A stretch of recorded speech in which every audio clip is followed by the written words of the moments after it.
अस्सलामुअलैकुम। मुफ्ती तारिक मसूद के बयानात सुनने के लिए थोड़ा सा इनको सब्सक्राइब करें, शुक्रिया। माँ बाप को अल्लाह का वास्ता अपनी बच्चियों के घर न तबाह किया। आजकल माँ बाप अपनी बच्चियों को ससुराल के खिलाफ सपोर्ट कर रहे होते हैं। ये जो मैं बार बार कहता हूँ ना, अपनी बीवी को अपनी माँ से अलग रखो, ये मैं आपको कहता हूँ, बच्चियों के माँ बाप को नहीं कहता कि अपनी बच्ची को कहो कि सास से अलग रहें। बच्ची के माँ बाप को यही चाहिए, बेटा हमने तुम्हें खानदान में रुखसत की, एक फर्द के हवाले नहीं किया, अब तुम उस खानदान को तरजीह दो, हम पे तरजीह दो, अपनी सास को मुझ पे तरजीह दो।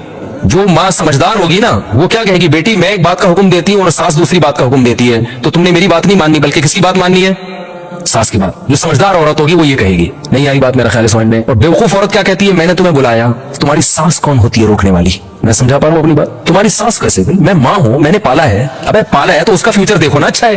और जो अच्छा बाप होगा ना बेटी का, वो कहेगा बेटा ससुर तो किसी और बात का ऑर्डर दे रहे हैं, मैं किसी बात का ऑर्डर दे रहा हूं, तो तुमने क्या करना है, ससुर की बात मान, क्योंकि तुम्हारा मुस्तकबिल मुझसे वाबस्ता नहीं है बल्कि किससे वाबस्ता है। आप कह सकते हो बाप अपनी बगावत पे उकसा रहा है, भाई बाप असल वो होता है जो बेटी का फायदा देखे, तो बेटी का फायदा ससुर की मान के चलने में है। अगर बाप ससुर के खिलाफ लेके जाएगा तो नुकसान किसका होगा। मियां बीवी की मोहब्बत में हकीम अख्तर साहब रहमहुल्लाह कितने बड़े आलिम थे, उन्होंने अपना एक वाकया खुद बयान किया, कहा कि मेरी बेटी ने मुझे बताया कि मैं आपके साथ उम्रे पे जाना चाहती हूँ, यानी अपने शोहर के साथ नहीं बल्कि किसके साथ, आपके साथ। तो फरमाते हैं कि मैंने बेटी से कहा कि बेटा ऐसा ना करो, अपने शोहर को मुझ पे तरजीह दो और शोहर को बोलो कि मैं आपके साथ जाना चाहती हूँ। मेरे अब्बा मुझे ले जाना चाह रहे थे लेकिन मैंने कहा मैं किसके साथ जाऊंगी, अपने शोहर के साथ जाऊंगी। बच्ची भी समझदार थी माशाल्लाह, समझ रहा, और अपने हस्बैंड को ये बता भी दो कि मेरे अब्बा भी कहते हैं कि भाई पहला हक किसका है। वो शौहर भी इंसान का बच्चा होगा ना, तो ससुर की और कदर करेगा कि यार मेरा ससुर मेरी बीवी को अल्हम्दुलिल्लाह उसके दिल में मेरी कदर बिठा रहा है। आज खींचातानी लगी हुई है, बेटी रो के जब आती है ना माँ बाप के घर में, एक तो याद रखो बच्चियों पे बाज दफा जुल्म भी होता है, बाज दफा इतना होता नहीं है जितना वो बयान कर रही होती है। औरत की एक सिफत है रोना, उनको रोना जल्दी आता है, बाज दफा सही रोना भी होता है, कहीं ये ना समझे कि जो भी रो रही है तो आप बोले फ्रॉड ही है, लेकिन औरत की आदत ही होती है कि बाज दफा इतना बड़ा मसला नहीं होता जितना वो रो रो के बयान कर रही होती है। अब माँ बाप का दिल नरम होता है, और होता है जाहिर है उनको तो बेटी से मोहब्बत है, तजर्बा होता नहीं उनको, वो एकदम जज्बात में आ गया, बच्ची रोती हुई आई, ये हुआ, अब्बा एकदम तोपे निकाल के ना मिसाइल का रुख कर दिया ससुराल की तरफ बच्ची के।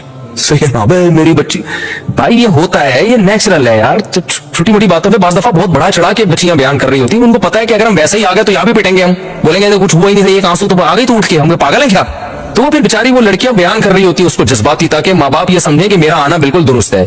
तो मैं ये नहीं कह रहा कि माँ बाप उसको एकदम डांटना शुरू कर दे, क्यों आई है ना, उसको आराम से रिलैक्स रिलैक्स, अच्छा जुल्म हुआ हो, अभी उसके हाँ में हाँ मिलाएं, क्योंकि ये भी तो हो सकता है वाकई हुआ हो, ऐसा ना बगावत पे आ जाए, बिठाएं बेटा, ओहो ये बहुत हो गया बेटा, वो कहे फोन करें मेरे शोहर को, फौरन कभी भी फोन ना करें, ना ससुर को, ना सास को, ना इसके शोहर, आप बिठाएं, ओहो बहुत गलत हो गया, मैं तो पहले ही इसका था कि ये सही नहीं है इस जगह, ये भी बैठो बेटा आराम से, 2-4 दिन गुजारें ठीक हो जाएगी, उसके बाद फिर पता चलेगा कि इतना हुआ है या नहीं हुआ। और फिर पहली दफा में एकदम से तस्वीर की कोशिश भी ना करें, हर घर में होता है शुरू में, उसको भी 2-3 दिन में खुद ही समझ में आ जाएगा कि मेरी गलती थी या किसकी गलती है। माँ बाप के घर रहना भी शादी के बाद बच्चे के लिए आसान नहीं होता, तो खुद ही कहेगी मुझे छोड़कर आए, तो आप छोड़ के चले जाएं। फिर दोबारा ऐसा हो गया 3-4-6 दफा हुआ है तो फिर जाके पूछे यार वो क्या मसला है भाई, क्या हो रहा है। एकदम से चंगेज खान ना बने, बिठा के दामाद को बुलाए, बेटा आराम से बताओ क्या हुआ है, हो सकता है आपकी बेटी की गलती हो, वो ठीक हो, आपके साथ भी तो यही कुछ हुआ था कि नहीं हुआ था शुरू में, हो सकता है वो ठीक हो, पूरी बात सुने। मैंने 20 केसेस देखे इस तरह से कि मामला कुछ और ही निकल रहा होता है जब तमीज से बात सुनी जाती, पूरी बात सुने, फिर देखें, एनालाइज करें, तज्जिया करें, भाई किसकी गलती है, जितनी हो उतनी आराम से तंबीह करें। वो दामाद भी नया उसकी चौथी शादी थोड़ी है, पहली दफा शादी की, उसको भी नहीं तजर्बा की बीवी को कैसे लेके चला जाता, तो इसलिए उसको आराम से समझाएं यार ये बात इस तरह नहीं, इस तरह के देखो ये हमने बच्ची को बड़े हालांकि नाजवाज से पाला नहीं होता, लेकिन उस वक्त यही कहा जाता है हमने बड़े नाज से पाला है और जो है बहुत लाड से ये बच्ची पली है, इसको जरा तमीज से देखो।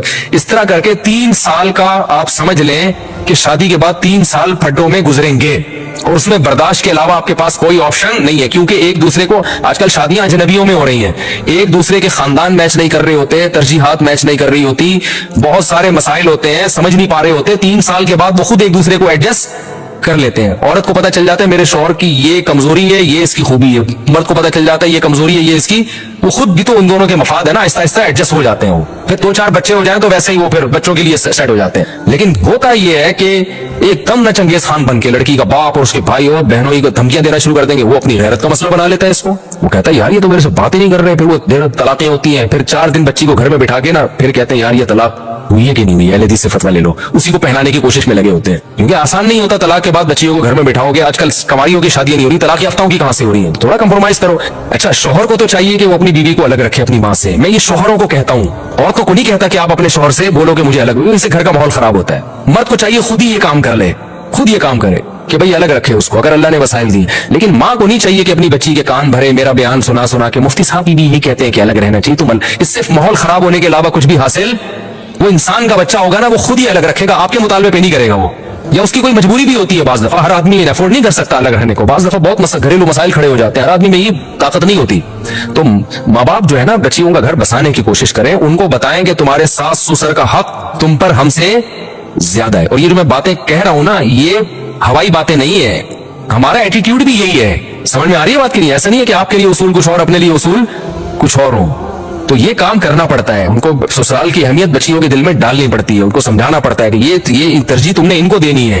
तो अब तुम्हारे असल माँ बाप ये है, वो तो मानेगी कि मेरे असल माँ बाप यही है क़यामत तक, लेकिन उनको उसकी वैल्यू दिल में डालने के लिए समझ में आ रही है तो ठीक है, नहीं तो जैसे जान गधे घोड़ों की तरह चल रहे हो, चलते रहो। दो आंसू भाई एकदम, अबे तू मेरी बेटी मैंने इसलिए भेजी थी, इसके आंसू, फिल्मों में डायलॉग देखे हुए होते हैं, मैं इसके आंसू बर्दाश्त नहीं कर सकता। तूने भी तो इसकी माँ को रुलाया है कितना, उसके आंसू कैसे बर्दाश्त हुए थे?